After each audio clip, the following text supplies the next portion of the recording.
Good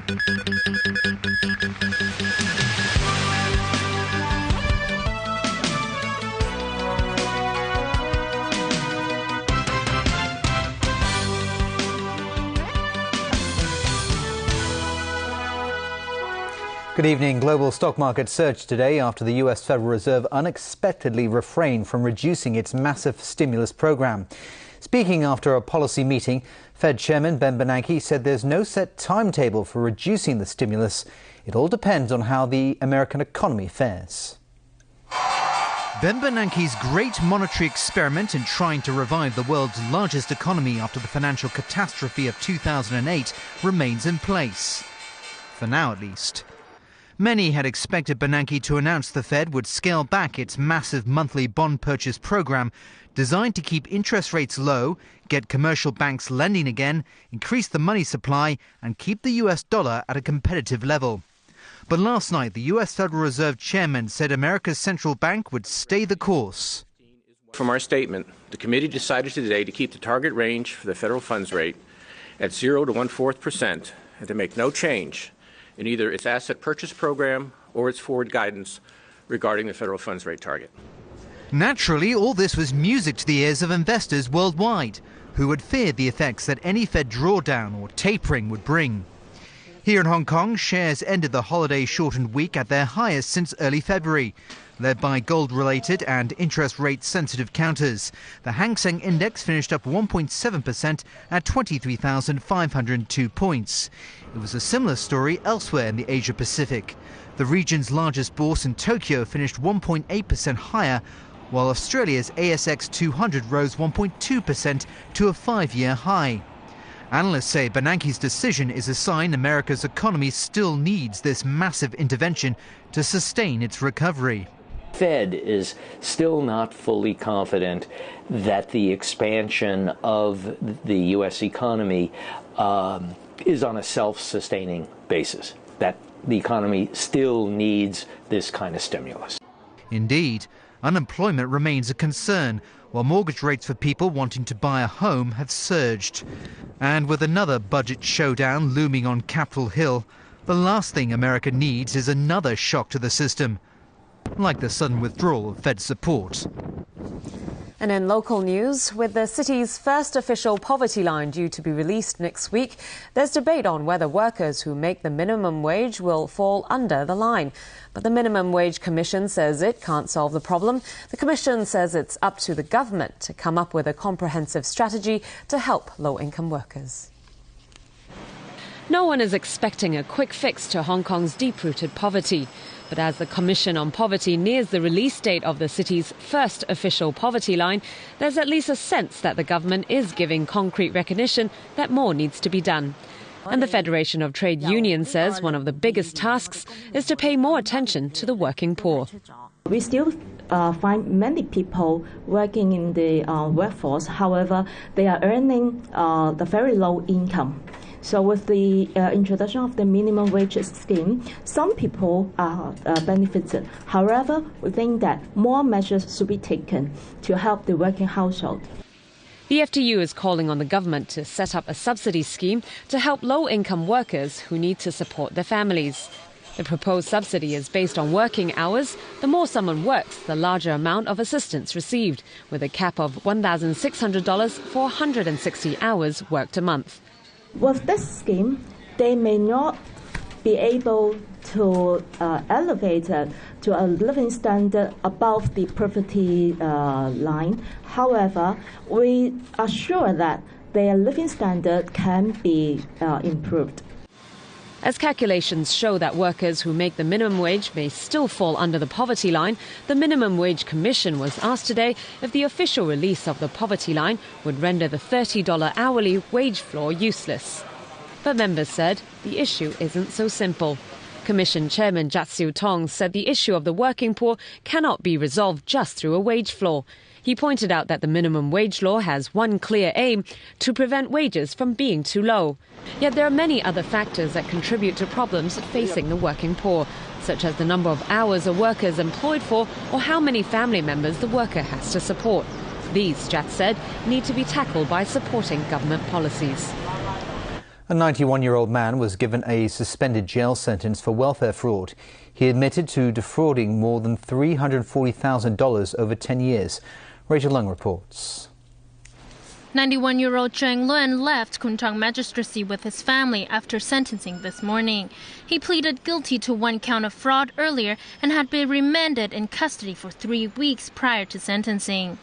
The court heard when Zheng applied for welfare in 1995, he told the Social Welfare Department that he was living on his own in Sham Shui Po with no support from his children. But he did not notify the department when he began living with his son in Pak Tin Estate in 2002. When the Social Welfare Department reviewed his case last year, it found out that he defrauded $340,000 in welfare payment over the 10 years during which he was living with his son. In his plea, his lawyer said the defendant is already in the final stage of his life, and he is unable to repay the defrauded sum. Zheng has no criminal record and is very remorseful. The elderly man is said to have understood the severity of his crime and spent the money he received on daily expenses, not to live a life of luxury. A probation report concluded that he was unlikely to repeat his offense, and that was exactly what the magistrate reminded him in meting out a 6-month sentence suspended for 2 years. The Social Welfare Department welcomed today's ruling and said in most cases people who defraud welfare payments are required to repay the entire sum. Officers will discuss with the recipient and make sure he can meet his basic needs while paying back the money. Rachel Lang, TVB News.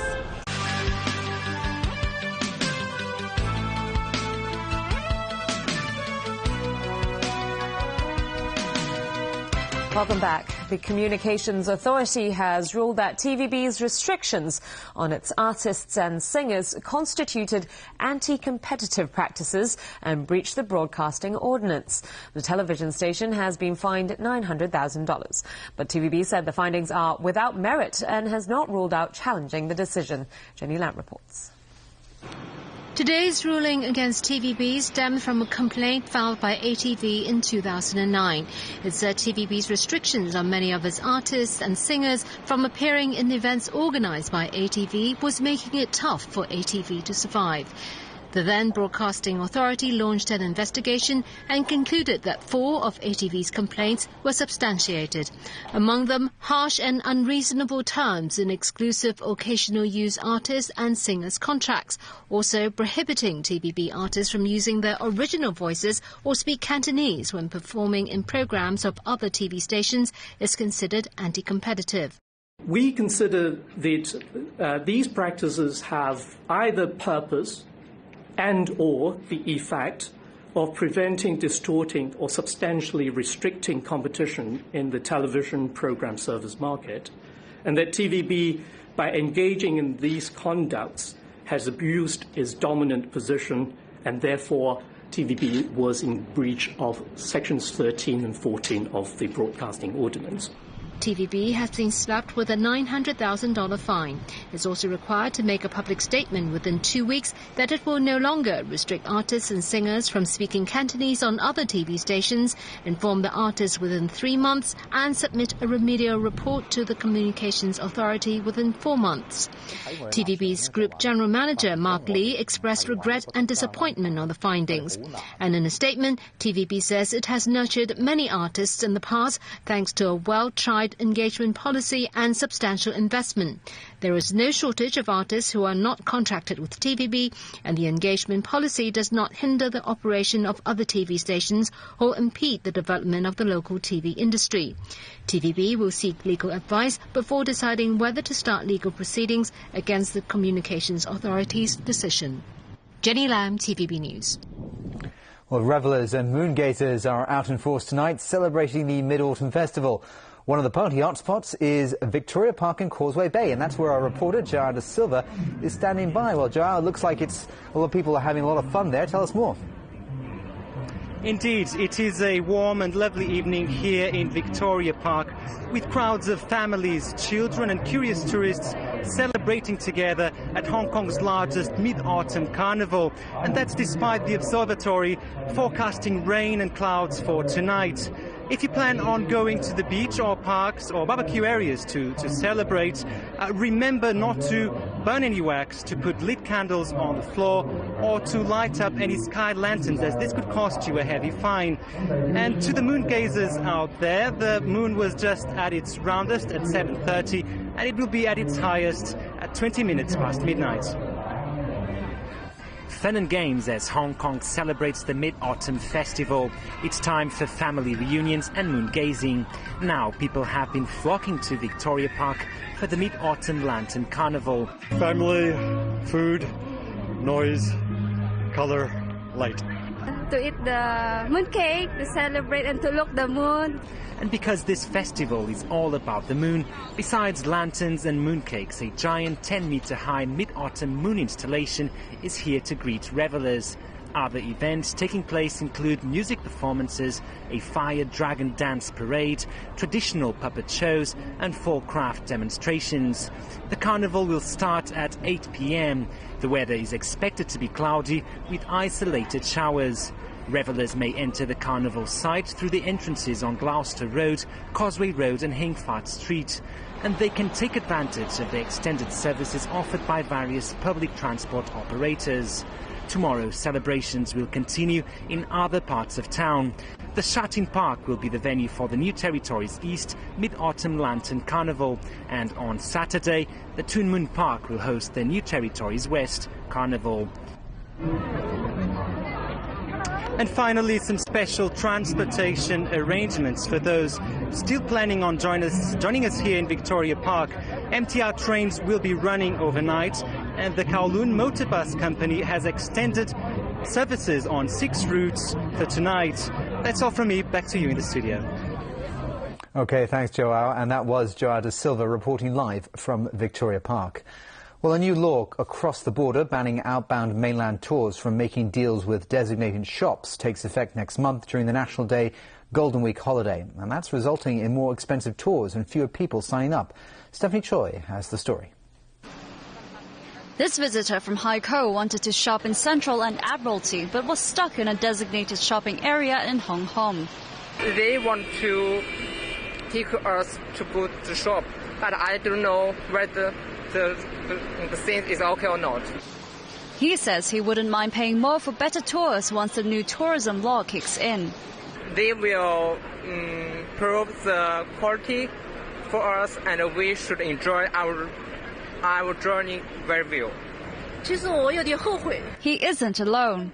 This Zhejiang tourist says she regrets joining her shopping tour and believes traveling alone would have been less stressful. According to the new law, all outbound mainland tours are banned from taking visitors to designated shops and pocketing the commission.